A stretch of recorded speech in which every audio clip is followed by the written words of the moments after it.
आज आप लोग को हम वर्किंग टूल्स के बारे में बता रहे हैं कि कौन कौन से वर्किंग टूल्स है और किस टूल्स के द्वारा कौन से कार्य किए जाते हैं। ठीक है, ये हमारे सामने आपको दिखाई दे रहा है, ये स्क्रू ड्राइवर सेट है।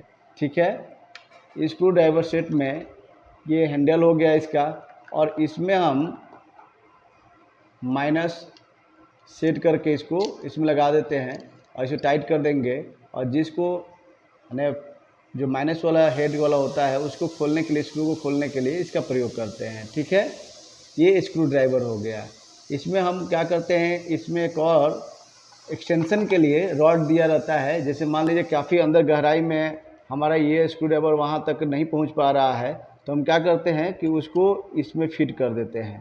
देख रहे हैं ना, ऐसे फिट कर दिए और इसकी लंबाई बढ़ गई, और इस लंबाई बढ़ गई जाने की वजह से हम इसमें अब इसको फिट करके उस स्क्रू को क्या कर सकते हैं, खोल सकते हैं। ऐसे इसमें फंसाएंगे और इसको लगा देंगे, इसको टाइट कर देंगे। अब देखिए इसका लेंथ जो है बढ़ गया, तो अंदर तक गहराई तक अगर है वहाँ तक ये हमारा जो है स्क्रू ड्राइवर का हेड पहुँच जाएगा। वहाँ से स्क्रू को खोल सकते हैं और टाइट कर सकते हैं। इसका नाम क्या है, स्क्रू ड्राइवर। स्क्रू को खोलने के लिए, ड्राइव करने के लिए इसको हम प्रयोग करते हैं, इसलिए इसको स्क्रू ड्राइवर। ये पोकर है, इसमें कई सेट है। पोकर मैंने सुआ, देखिए आगे वाला भाग नुकीला है, तो ये जो है हम वहाँ प्रयोग करते हैं इसका, कि जहाँ पर हमको स्क्रू टाइट करना है। जैसे कि आप बोर्ड बना रहे हैं, अब बोर्ड बना रहे हैं उसमें स्क्रू टाइट करना है। ठीक है, तो स्क्रू टाइट करने के लिए स्क्रू उसमें धंसेगा नहीं, तो उसको हम क्या करते हैं कि इसको इसमें लगाते हैं और लगाकर और उसके ऊपर घुमा देते हैं, और घुमाने के बाद उसमें होल हो जाता है, और होल होने के बाद हम इसको स्क्रू क्या कर रहे हैं, उस पर टाइट कर देते हैं। इसका नाम क्या है, पोकर। इसी में हम एडजस्ट कर देते हैं, ये एडजस्टेबल होता है। फिर यहाँ निकाल कर हम क्या करते हैं, अगर स्टार स्क्रू है तो स्टार हेड वाला स्क्रू है तो उसको हम खोलने के लिए इसका स्टार वाला हम क्या करते हैं, लगाते हैं इसमें और लगा कर इसको टाइट कर देते हैं। ठीक है, एक अलग अलग फ्लैट वाला भी मिलता है और एक स्टार वाला भी मिलता है। जैसे आप स्क्रू ड्राइवर लेंगे उस तरह का मिलेगा। तो समझ में आ गया, स्क्रू ड्राइवर समझ में आ गया कि स्क्रू ड्राइवर के द्वारा हम क्या करते हैं, स्क्रू को खोलने और कसने के काम करते हैं। ठीक है, स्क्रू को खोलने और कसने के काम में लाते हैं। ये आपके सामने दिखाई दे रहा है, इसको बोलते हैं क्या चीज़, एलन की। क्या बोलते हैं, एलन की। इसके द्वारा एलन बोल्टों को खोलने और कसने का इस्तेमाल करते हैं। जो अंदर के तरफ क्या होते हैं, एलन बोल्ट होता है, उसको खोलने के लिए हम इसका प्रयोग करते हैं। ठीक है, ये अलग अलग साइज में मिलते हैं। देखिए ये जो है हेक्सागोलन होते हैं, ऑक्टागोलन भी हो सकते हैं, 6 पल 8 पल का भी होता है। तो ये जो है एलन की, यानी कि एलन की का प्रयोग कहाँ करते हैं, एलन स्क्रू या एलन नट बोल्ट को खोलने के लिए हम इसका प्रयोग करते हैं। एलन बोल्ट होता है, एलन बोल्ट, वहाँ पर इसका प्रयोग करते हैं खोलने के लिए, टाइट करने के लिए। ठीक है, और ये आप देख रहे हैं डबल इंडेड स्पिनर, इसको क्या बोलते हैं, double ended spinner. Double ended spinner इसलिए कहते हैं क्योंकि ये दोनों तरफ फुला हुआ भाग है। इसको साइज रेंज भी कहते हैं, ऐसे लोग पाना भी उसको बोलते हैं। साइज रेंज इसलिए क्योंकि जिस साइज का है उसी साइज को बोल्ट या नट को टाइट कर सकते हैं और खोल सकते हैं। ठीक है, और ये सतह से, जैसे सतह है, सतह से ऊपर नट बोल्ट है, उसको खोलने और कसने के लिए इसका इस्तेमाल किया जाता है। ठीक है, ये अलग अलग साइज में यानी 8 सेट में मिलते हैं।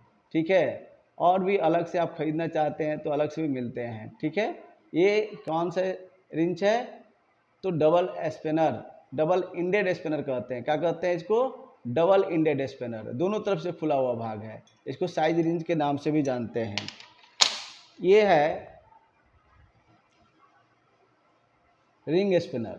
क्या है, रिंग स्पिनर। ये भी जो है साइज रेंज के साइज में ही आते हैं, लेकिन इसका प्रयोग जो है हम क्या करते हैं कि सतह से नीचे अगर नट बोल्ट है और सतह से ऊपर है तो उन दोनों को खोलने कसने के काम में लाते हैं। ये डबल इंडेड स्पिनर केवल सतह से जो है ऊपर होगा, मान लीजिए सतह है, सतह से ऊपर है तभी ये पकड़ सकता है, लेकिन ये जो है सतह से नीचे है, ऐसे नीचे है तो नीचे में भी इसको पकड़ सकता है, ऊपर भी है तो इसको पकड़ सकता है। ठीक है, नट बोल्ट को पकड़ सकता है, खोल सकते हैं।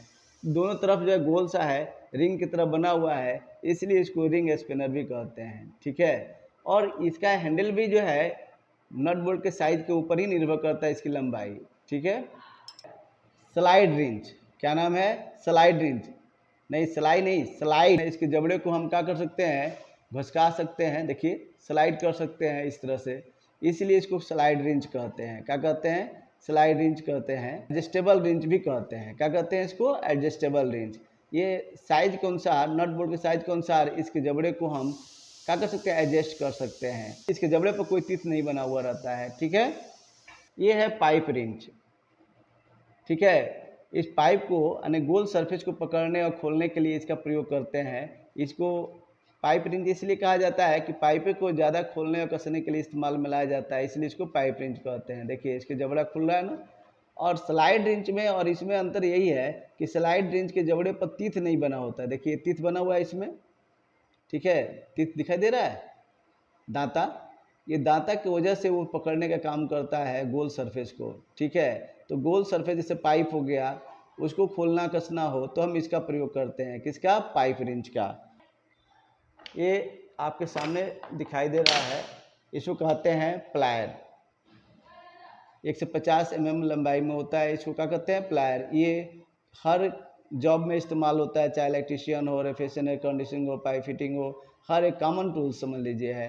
इलेक्ट्रिशियन में भी इसका इस्तेमाल किया जाता है। देखिए इसके ऊपर जो है ये इंसुलेटिंग मटेरियल लगाया गया रहता है, देख रहे हैं ना, ये भी। और यहाँ पर जो है इसके द्वारा हम पकड़ने का भी काम कर सकते हैं, वायर को काटने का भी काम करते हैं, वायर के ऊपर का जो है इंसुलेशन हटाने का भी काम कर सकते हैं, नहीं बहुत से इसके द्वारा कार्य कर सकते हैं। इसको कॉम्बिनेशन प्लायर कहते हैं। क्या कहते हैं? Combination plier. 150 mm लंबाई में होता है। और ये जो है नोज प्लायर है, इसका आगे वाला भाग जो नाक की तरह होता है, आगे तो पतला हो जाता है, इसलिए इसको नोज प्लायर कहते हैं। ठीक है, और ये कॉम्बिनेशन प्लायर हो गया। और ये है टोंग। टोंग माने सरसी।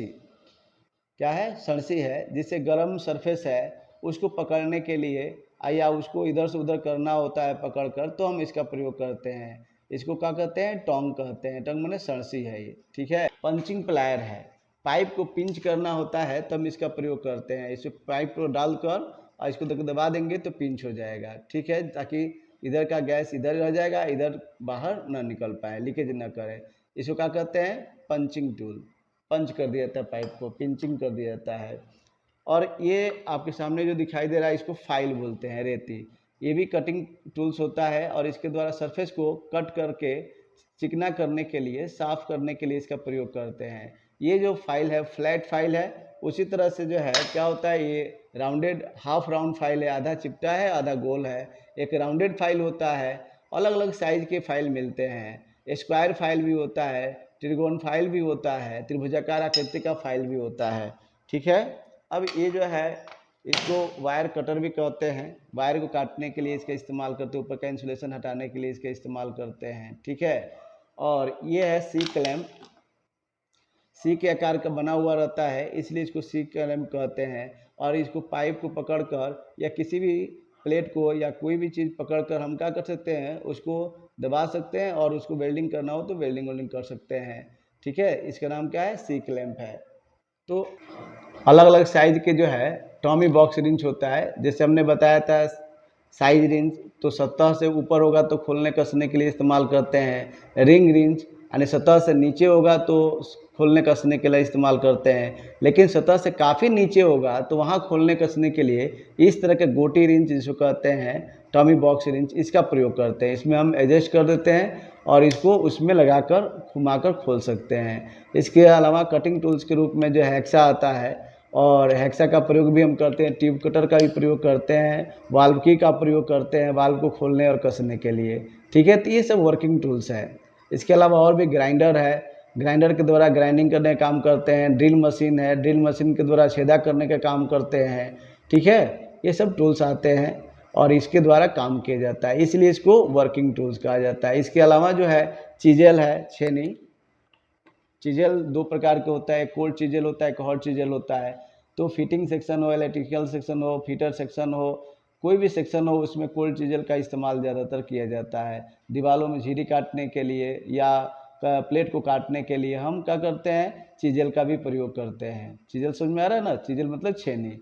हैमर है, हैमर के द्वारा हम क्या करते हैं कि स्ट्रोक देने का कार्य करते हैं, यानी स्ट्रोक देकर किसी कील को या किसी सरफेस को हम क्या करते हैं, उसके अंदर प्रविष्ट कराने का काम करते हैं। हैमर भी कई प्रकार के होता है, ball peen hammer, cross peen hammer, इस तरह के हैमर कई प्रकार के होते हैं। अलग अलग कार्य के लिए अलग प्रकार के मटेरियल के बने हुए हैमर का इस्तेमाल करते हैं।